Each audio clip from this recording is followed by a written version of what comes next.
তরুণরা কৃত্রিম বুদ্ধিমত্তা কিংবা আর্টিফিশিয়াল ইন্টেলিজেন্স নিয়ে কাজ করছে। তারা এআই নির্ভর অনেক প্রজেক্ট বাস্তবায়ন করছে, যেগুলো আমাদের দেশের জন্য অনেক উপকারী।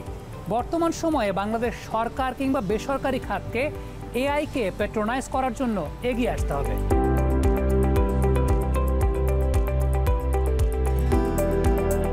এটা ডেফিনেটলি একটা বিশাল প্রভাব ফেলবে।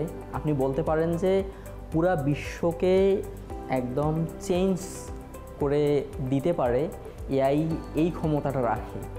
এবং আমরা যদি এআই এর সাথে, আমি যখন প্রথমে পাইলট সফটওয়্যারটা বানাই তখন মানুষকে এডুকেট করতে আমার অনেক কষ্ট হয়েছে। অনেকেই বিলিভ পর্যন্ত করতে চাইতো না যে এআই লিখবে, আবার একদম ইউনিক লেখা লিখবে, ইমেজ জেনারেট করে দিবে, এটা কি পসিবল? এটা তো কখনোই পসিবল না। বা এটা নিয়ে অনেক ট্রোল হইতো একটা সময়। কিন্তু এখন এই 24 সালে এসে যারা প্রফেশনাল, লিঙ্কডিনে একটা মেসেজ দিবে, সে এআই এর উপর ডিপেন্ডেন্ট যে আমি একটা মেসেজ দিব। মানে এই এক কথায় কেউ যদি এআই এর সাথে নিজেকে খাওয়ায়া না নিতে পারে, তার মানে ভবিষ্যৎ এক কথায় অন্ধকার।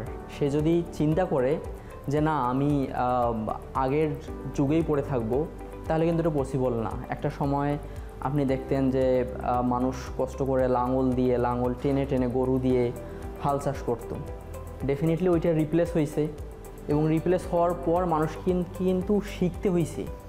এখন যে চাষিটা চিন্তা করতো যে না আমি লাঙল দিয়েই চাষ করব, আমি আপগ্রেড করব না নিজেকে, তাহলে তো ওই সারা দিন লাগতো, দেখা গেল যে 1 বিঘা জমি চাষ করতে। এখন ট্রাক্টর দিয়ে সেই কাজটা কয়েক মিনিটে বা কয়েক ঘন্টায় পসিবল হইতেছে। তো এআই এর সাথে আপনি টেকনোলজিক্যালেও যদি এরকম করে আপডেট না থাকেন, তাহলে সবার থেকে পিছিয়ে পড়তে হবে। ডেভেলপাররা, প্রোগ্রামাররা যেমন তাদের কোডিং করার ক্ষেত্রে আগে একদম সম্পূর্ণই নিজে কোড করতো, এখন নিজে করুক কোড, বাট তার জিনিসটা ঠিক হইলো কি না হইলো, বা স্ট্যান্ডার্ড যে ফরম্যাট এটা ফলো করলো কি না করলো, বা কুইকলি সে একটা কাজ জানে যে সে নিজে করলেও পারবে।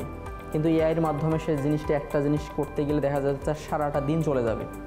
সে চাইলেই 2 মিনিটের মাধ্যমে এআই থেকে সমাধানটা নিয়ে সামনে এগিয়ে যেতে পারে।